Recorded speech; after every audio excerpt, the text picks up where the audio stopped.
Hola, ¿qué tal, jóvenes criminólogos? Sean bienvenidos nuevamente a una clase más dentro de su carrera, Criminología y Criminalística. Es un gusto saludarlos nuevamente en este inicio de semana y dentro de su materia que lleva por nombre Sistema Penal Acusatorio 2, vamos a retomar de nueva cuenta los juicios orales. Fíjense, jóvenes, al estar analizando cada día más nuestro sistema de justicia penal, me doy cuenta la importancia que tienen hoy por hoy, tanto para la víctima como para el imputado, como para llevar a cabo una audiencia de juicio, lo que es el juez de juicio oral y en su primera etapa el juez de control, ese nuevo sistema de justicia penal en México. Qué tan importante es también que como servidores públicos no dejemos de aprender y no dejemos de siempre llevar a la práctica todo esto que hemos venido aprendiendo durante todos estos años. Bueno, hoy vamos a ver un tema, jóvenes, que lo voy a dividir en partes, ya que dentro de los juicios orales, pues hay muchas etapas donde tenemos que analizar y sobre todo donde intervienen ustedes como servidores públicos. Lo veíamos en clases pasadas, el hablar de las técnicas de interrogatorio, el hablar, por ejemplo, de las medidas cautelares, el hablar de la confesión, pues muchos temas donde, por ejemplo, en Sistema Penal Acusatorio 1, cuando hablábamos de la querella y de la denuncia, qué tan importante es hacerle comprender muchas veces como primer respondiente a los ciudadanos cuál es ese procedimiento tan importante, ¿sí? Bueno, vamos a iniciar hoy con nuestra materia y vamos a ver un tema que lleva por nombre la etapa intermedia, ¿sí? Parte 1. Pongan mucha atención, no dejen de tomar nota. A partir de aquí iniciamos con lo que es el segundo parcial. Bueno, ¿qué es la etapa intermedia? Vámonos situando nuevamente en lo que son los juicios orales. Recuerden, Sistema Penal Acusatorio 2. En esta etapa intermedia, fíjense bien, es bien importante analizar y puntualizar que es la que se lleva a cabo mediante un debate entre el juez de control, el imputado, la víctima y el Ministerio Público. Recuerden que una vez yo como servidor público, policía, pongo a disposición del Ministerio Público, de la autoridad competente, a una persona por un delito, inmediatamente el Ministerio Público dará de conocimiento al juez de control, el cual verificará si cuenta con los suficientes elementos para que siga el proceso, la carpeta de investigación en contra de alguien. Entonces es un debate donde, como su nombre lo dice, se van a analizar, se van a clasificar y el juez admitirá las pruebas en la etapa intermedia, las que verdaderamente va a necesitar, y también va a decidir las cuales va a desechar. Por lo tanto, este juez de control, junto con el Ministerio Público, llevarán a cabo ese debate, llevarán a cabo ese análisis, creo yo también, en el cual se van a agregar la declaración de los policías, primer respondientes, de los peritos, de la víctima, de los testigos. Esta etapa intermedia es la preparación póstuma para que el juez de juicio oral en la siguiente etapa empiece a desarrollar el juicio. Bien, hablar de la etapa intermedia, ¿sí? Nos vamos a preguntar primeramente cómo se lleva a cabo. Fíjense, muchachos, la fase intermedia se lleva a través de un escrito y de forma oral. Bueno, les voy a hablar de la primera, que es la fase escrita. La fase escrita comienza con el escrito de acusación. Estamos hablando de la denuncia, estamos hablando de la querella. Si recuerdan, una de las preguntas del examen fue ¿qué diferencia había entre una denuncia y una querella? Aquí lo importante en delitos es que la querella forma parte del proceso y es lo más importante. Sobre todo en esta fase escrita donde por parte del Ministerio Público, acusador, coadyuvante y el imputado. Fíjense que hay partes que son muy importantes y que no se deben de dejar pasar, ¿sí? La declaración y esa parte de el coadyuvante. Acuérdense que la palabra coadyuvante, trasladémonos al artículo 21 de la Constitución, donde habla el Ministerio Público y los policías coadyuvarán en materia de investigación. Es lo mismo en esta fase. Se tienen que intercambiar, se tienen que ver diferentes conceptos. Entonces, en esta primera fase, la fase escrita, es donde a través de una acusación formalmente de la víctima, iniciará ese procedimiento. Fíjense, checando la ley, en el Código Nacional de Procedimientos Penales, en el artículo 221, tomen nota, nos habla precisamente de la fase escrita. Y dice a la letra, la investigación de los hechos que revistan características de un delito podrá iniciarse por denuncia, por querella o por su equivalente cuando la ley lo exija. Si se fijan, todo esto está debidamente tipificado en la ley. No hay que el Ministerio Público o el juez de control se pueda brincar un paso. Es por eso de que se habla de ese debate, ¿sí? Entonces, la primera fase es por escrito, ¿sí? Bueno, la segunda fase, la cual yo les comentaba hace un momento, es la fase oral. La fase oral comprende desde la celebración de la audiencia intermedia hasta el dictado de apertura a juicio oral, es decir, la investigación complementaria. Ya estamos hablando que estamos en una audiencia de juicio, se presentan los casos, ¿sí? Ya aquí estamos hablando que el juez y el Ministerio Público ya debatieron por las pruebas que van a mostrar al momento de la audiencia de juicio y se llega a esa fase donde, si recuerdan cuando hablábamos de la materia, o más bien del tema, técnicas de interrogatorio, decíamos que es la parte más importante, ya que el imputado manifestará de su propia voz cómo sucedieron los hechos. Bien, la fase oral prácticamente, muchachos, es cuando narra un hecho que le consta y de manera personal como una especie de espejo.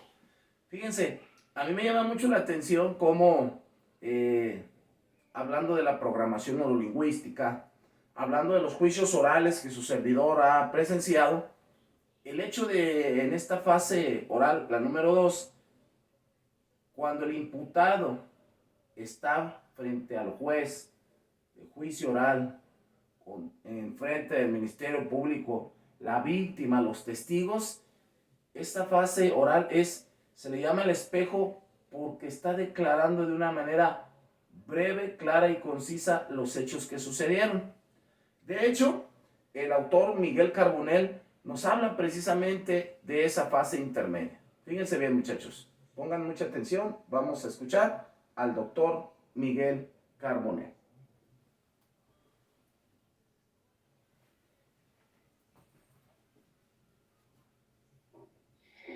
Voy a empezar con una frase que tenía una amiga y ella me decía un día que cree que los procedimientos se ganan o se pierden no en juicio, sino en las intermedias.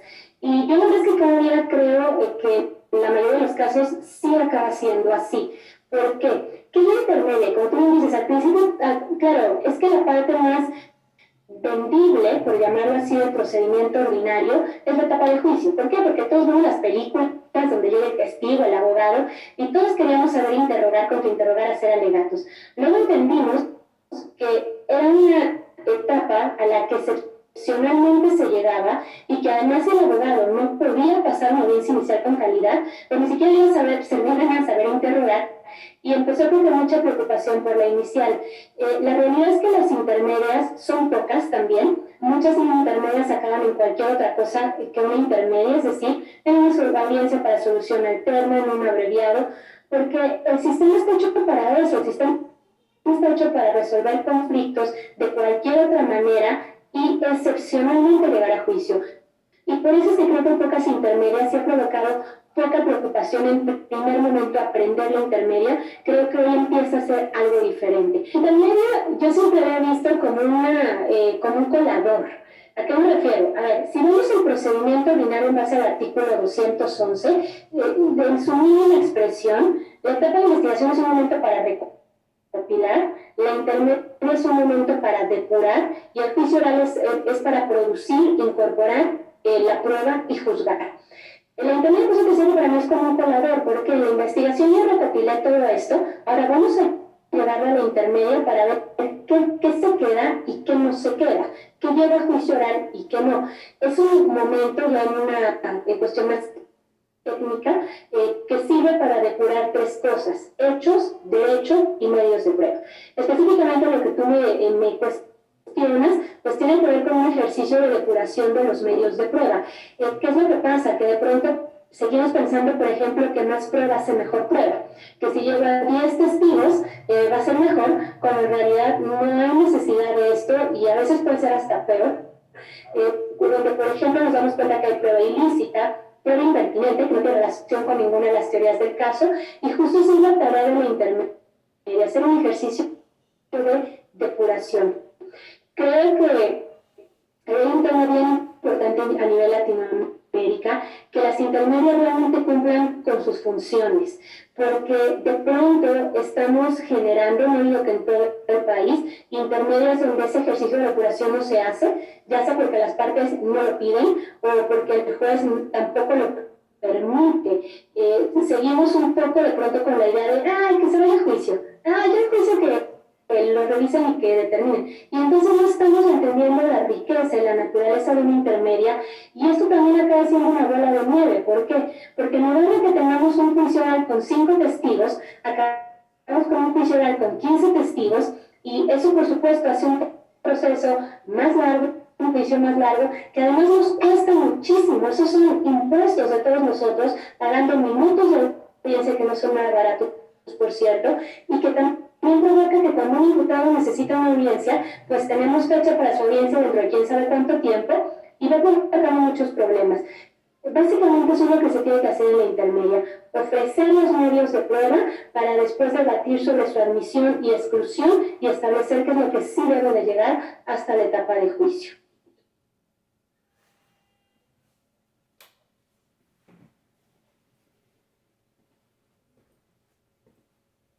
Ofrecer los medios de prueba. Qué importante lo que comenta la abogada Carla Prat en relación a los medios de prueba. En síntesis, muchachos, el hablar de esta etapa intermedia, no sé si lo escucharon en el video, habla de que es una especie de colador. En sentido figurado, colador significa ir depurando las pruebas que no se van a necesitar. Si escucharon al principio, se hablaba de esa coadyuvancia entre el Ministerio Público, el juez de control, ¿sí?, la víctima, donde va a ser el momento de aportar las pruebas que verdaderamente van a servir en el juicio oral en esta etapa intermedia. Bueno, continuamos. En esta etapa, el juez de control decide cuáles medios de prueba o hechos controvertidos admite o desecha. Igual manera, criminalística, ¿qué es lo que verdaderamente importa? Yo consideraría, pues, en materia de criminalística, el primer respondiente, todo, ¿verdad? La cadena de custodia, el IPH, las entrevistas, ¿sí?, la planimetría, ¿sí?, el inventario de vehículos, el aseguramiento, todo es importante, ¿verdad? Entonces, en la parte que a nosotros nos toca como criminólogos, como criminalistas, todo es muy importante, ¿sí? No debe de haber errores, no debe de haber enmendaduras, ¿sí? La bodega de indicios, todo bien selladito para que no haya fallas, que no quede por los servidores públicos. Bueno, continuamos. Otra pregunta que yo me puedo hacer es, bueno, ¿cuál es la importancia de la parte intermedia? ¿Por qué es un momento tan crucial en los juicios orales y tan importante la etapa intermedia? Fíjense bien, jóvenes. Este es el primer momento donde la jurisdicción ingresa a evaluar el fondo del asunto, controlando si el acusador tiene un caso con proyección de condena. Muchas de las ocasiones, durante los juicios orales, que no debería de ser lo correcto, porque como lo dije yo hace un momento, ya hay una depuración de las pruebas. Estamos hablando que ya dejamos atrás el indicio. Estamos hablando que ya fue procesado en un laboratorio de criminalística, hablando de balística, documentoscopía, grafología. Estos elementos que está juntando entre el Ministerio Público y el juez van a ser claves para que el juez de juicio oral pueda decretar una sentencia. Entonces, al inicio, en esta etapa, como lo decía la abogada Carla Prat, es el colador y puede el juez de juicio oral ver una visión si realmente va a condenar o dejar en libertad al presunto causante. Acuérdense de los principios rectores, artículo 20, apartado A, la presunción de inocencia. Bien, ¿cuáles son los medios de prueba? Estamos hablando de la prueba, pero bueno, hay algunas que son específicamente. Fíjense bien, ¿cuáles son los medios de prueba? Si nos vamos al Código Federal de Procedimientos Penales, este reconoce que pueden ser ofrecidos como medios de prueba los siguientes. Primero, la declaración de la persona imputada. En este caso, lo decíamos al principio, denuncia y el más importante, querella. La querella porque forma parte de un proceso. Número 2, el testimonio de la persona, cuando viene y ratifica. Número 3, la pericial, donde intervienen ustedes como policías con capacidades para procesar la escena del crimen. Y 4, los documentos que se puedan agregar. Y por último, cualquier medio técnico científico, siempre que sea conducente y no sea contrario al derecho. Acuérdense que aquí podemos hablar de cualquier otra prueba, por ejemplo, en el caso de armas de fuego, la parafina, en el caso de una prueba de ADN, algún reactivo, ¿sí? Acuérdense, pruebas se pueden ofrecer muchas. Recuerden que aquí el que va a decidir cuáles va a ofrecer en el juicio oral, entre el Ministerio Público y el juez de control, que va a buscar una proyección hacia lo que se está hablando. Bueno, fíjense que yo no dejo de observar cómo la sociedad, las víctimas en específico, de repente se siguen quejando que los dejan en libertad, que no se sigue el juicio en contra de las personas, que qué sucede, que si falla el sistema, que si hay corrupción. Bueno, hay otra pregunta que cabe hacer aquí, que se refiere a, fíjense bien, ¿qué pasa si el Ministerio Público no presenta alguna acusación? Bueno, de hecho, hay delitos que se persiguen por oficio, pero en esta parte intermedia hay cosas que debemos de puntualizar en relación a términos y momentos. Por ejemplo, el Ministerio Público tiene un plazo de 60 a 70 días. Muchas veces se puede alargar en casos de delincuencia organizada. Y si no se presenta esa acusación, inmediatamente el imputado quedará en inmediata libertad. ¿Sí? Fíjense cómo puede ser desde 36 horas, 72 horas, 96 horas. En caso de delincuencia organizada, se podrá duplicar a petición del juez. Entonces son momentos y tiempos que debemos de tenerlos muy en claro. Fase intermedia. La investigación de los delitos quedará a cargo del Ministerio Público. Recuerden, con la reforma del sistema de justicia penal, el Ministerio Público, sí, ya no sale a la calle, se hará auxiliar de sus policías auxiliares, en este caso la policía investigadora o las policías municipales, o en su carácter los federales, y él será quien promueva la acción penal contra los autores y partícipes de un suceso. Hoy por hoy la reforma del 2008 ha decretado que el Ministerio Público tiene esa función, el decretar o no la acción penal. Es decir, en otras palabras, dejarlo en libertad o que siga el procedimiento.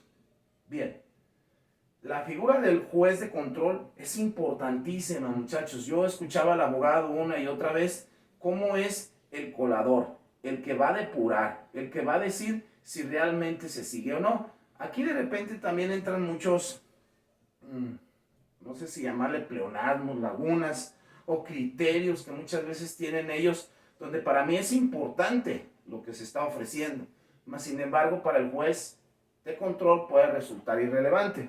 Bueno, el juez de control que se encargará de depurar los medios de prueba y desechar lo que no convendrá para las partes en las fases del juicio oral.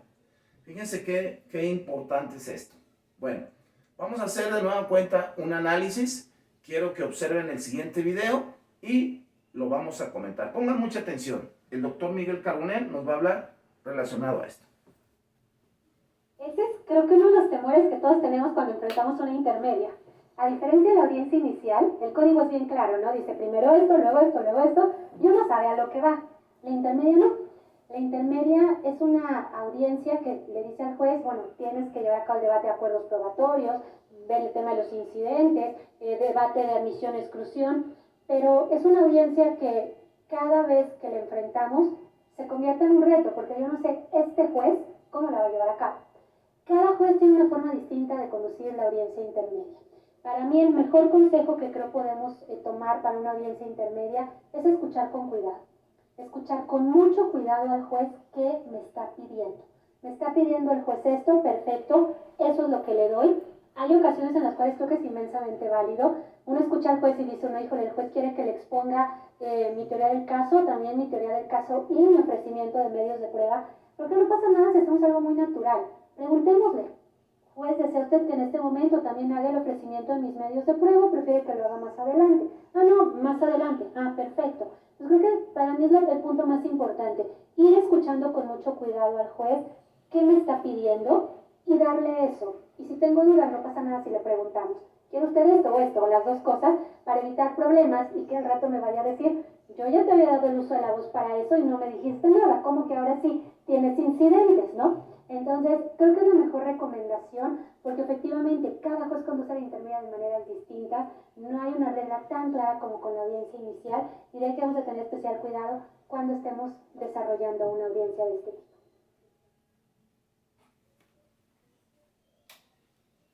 Qué importante lo que nos habla Carla Pratt a través del Centro de Estudio de Carbonell, el doctor Miguel Carbonell, ¿sí? Dice, hay que tener mucho cuidado en lo que nos está preguntando el juez de juicio oral, ¿sí? Él es el que determinará, en este caso, los abogados de la parte oferente o los abogados de la víctima, ¿sí? Y va a decidir cuáles va a objetar o cuáles verdaderamente sí las va a poner a disposición.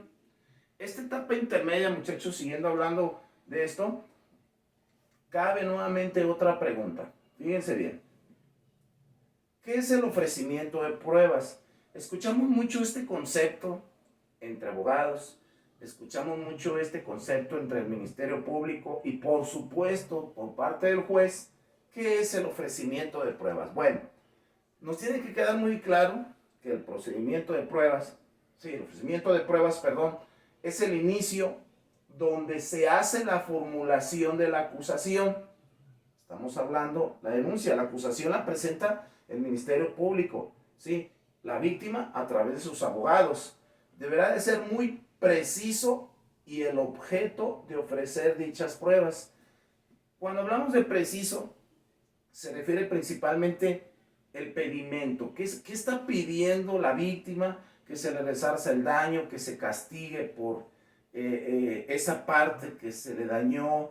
No sé, pensemos en un accidente, pensemos en lesiones, un arma de fuego. Sí, debe ser muy preciso sobre todo. Acuérdense, aquí podemos hablar y recordar un poquito acerca de la penología, la ciencia de las penas, ¿sí? De Cesare Beccari.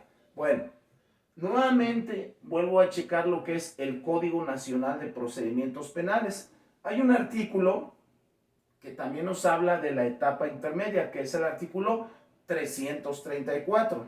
Fíjense bien lo que dice.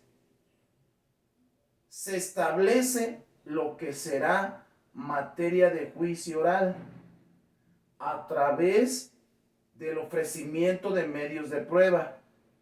admisión de medios de prueba y depuración de los hechos controvertidos en materia de debate. En otras palabras, nuevamente, se tiene que analizar, se tiene que debatir y debe de ser muy preciso y objetivo lo que se va a ofrecer. Obvio, esto es a través de los abogados, ya sea de la víctima o ya sea del imputado. ¿Sí? Bueno, ¿qué tan importante dentro de la etapa intermedia es la prueba anticipada?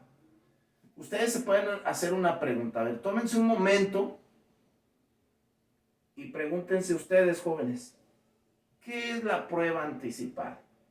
A ver, tómense un momento, piensen. ¿Qué es la prueba anticipada? Su nombre lo dice, anticipada. Bueno, el hablar de la prueba anticipada, ¿sí? Podemos considerarlo, vamos a agregar y ser muy puntual, como el inicio donde se hace la formulación de la acusación, donde deberán de ser muy precisos y el objeto de ofrecer dichas pruebas. Acuérdense que con el nuevo sistema de justicia penal, el Estado mexicano, ¿sí?, le va a dar prioridad siempre a la víctima, obvio, no perdiendo de la mano la justicia con el imputado, ¿sí? Entonces, yo considero esa parte donde el Ministerio Público no va a dejar de estar siempre. Al final de cuentas, el Ministerio Público ese es el representante de la sociedad. Él tiene que estar en la audiencia de juicio y velando siempre por la justicia. En este ofrecimiento de pruebas se realiza en la etapa